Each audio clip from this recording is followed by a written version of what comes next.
স্বাগত তাসিন টিউটোরিয়ালসে। আজকে আমরা কিভাবে টেবিল ড্র করতে হয় সেটা শিখব।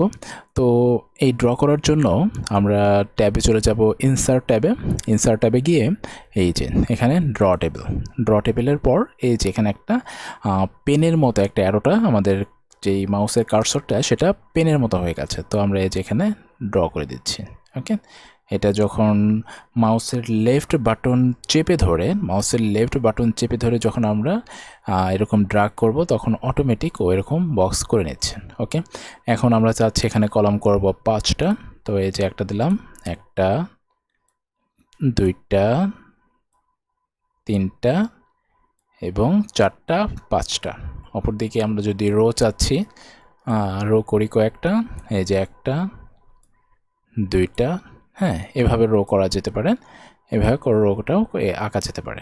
এটা আঁকলে কিন্তু ঠিক আমরা যেভাবে ইনসার্ট টেবিল করেছি অটোমেটিক সেটাই হয়ে যাবে, এখানে কোনো সমস্যা নেই। আর এই ড্র টেবিলে আরেকটা সুবিধা হচ্ছে আমরা এই টেবিলের ভিতরেও বাঁকা কোনো একটা দাগ দিতে পারি। যেরকম আমার প্রয়োজন হচ্ছে, আমি এখানে এই প্রথম যে ঘরটা আছে, প্রথম যে সেলটা আছে, এই সেলে আমি এটাকে এই আর বরাবর একটা দাগ দেব। তো আমরা এখানে যদি ক্লিক করে ধরে রেখে এই যদি আর বরাবর একটা দাগ হয়ে গেল। এটাই হচ্ছে টেবিলের এই ড্রটার সুবিধা, যে এখানে আমাদের ইচ্ছা মতো আমরা এই টেবিলটাকে এভাবে এঁকে নিতে পারি। তো আজকে পর্যন্তই, দেখা হচ্ছে পরবর্তী এপিসোড। ততক্ষণ পর্যন্ত ভালো থাকবেন। আল্লাহ হাফেজ।